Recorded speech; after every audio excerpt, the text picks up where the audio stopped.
Buen día. Hoy vamos a hablar sobre la autopsia psicológica. Soy parte de un equipo, mi nombre es Jennifer Mujica. Yo voy a dar lo que es la base de lo que es la autopsia psicológica, lo que es la definición principal.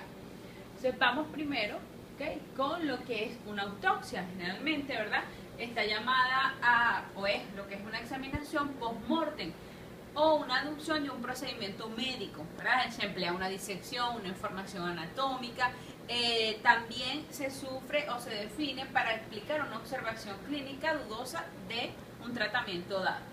Hay dos tipos de autopsia, la autopsia clínica y la autopsia forense.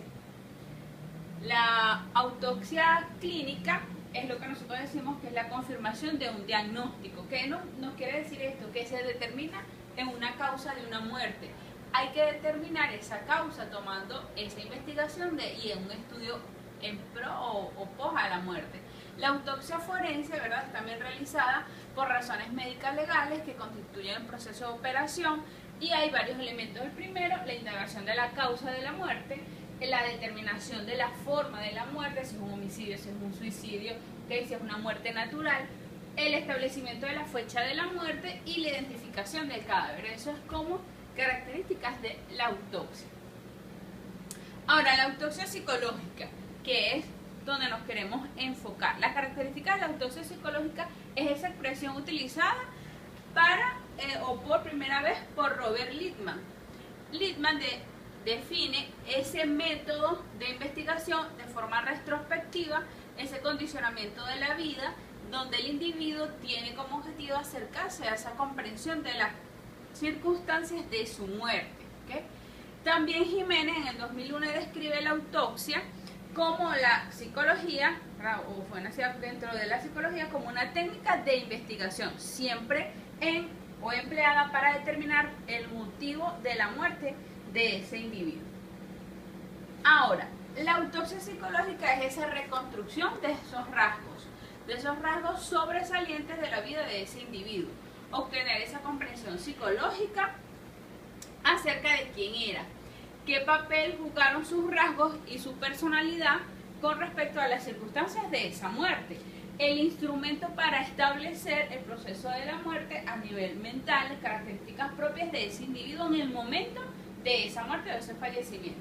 Y también se pueden explicar como una investigación que se va dando analizando psicológicamente las características de la vida de ese individuo, que esas características significativas que pueden explicar esa conducta o acción que llevó a ese individuo, si es por causa del suicidio, ¿verdad?, o algún tipo de características durante su vida.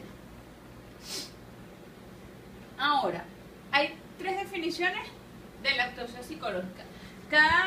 Un ministerio público o fiscalía encuentra una investigación o dando de una investigación un elemento de una persona asesinada. Esto determina que necesita un proceso de autopsia psicológica para determinar el fallecimiento o por qué hubo el proceso de fallecimiento.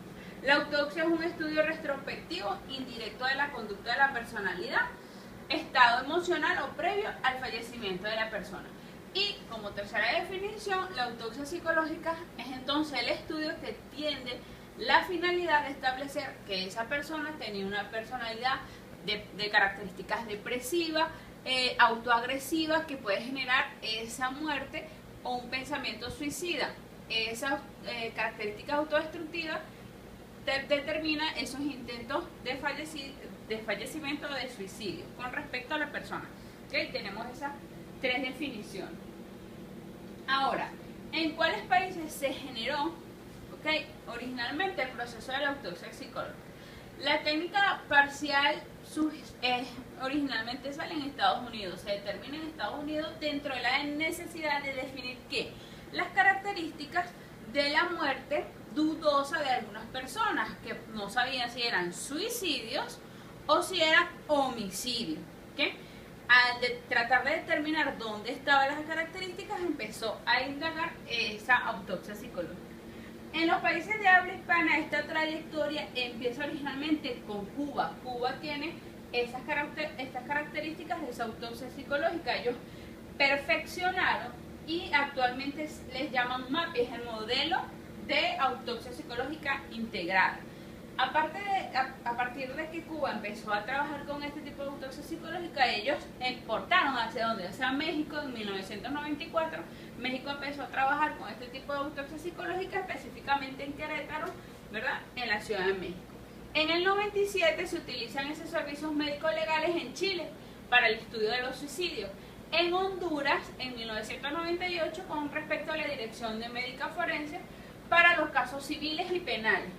En el 99, a partir de 1999, fue incluida esa técnica para la investigación de homicidios en Costa Rica, y también este instrumento de la autopsia psicológica en Colombia, como ese, entre las características de la vida del contexto colombiano, esclarecer muertes, ¿verdad?, con dudosa procedencia, aunque en Colombia se está mejorando ese proceso por las características de los homicidios y suicidios en Colombia con la parte del narcotráfico. Aparte de estos países nombrados, también en Europa, en España, trabajan con la autopsia psicológica. Bueno, sin más nada que agregar, muchas gracias.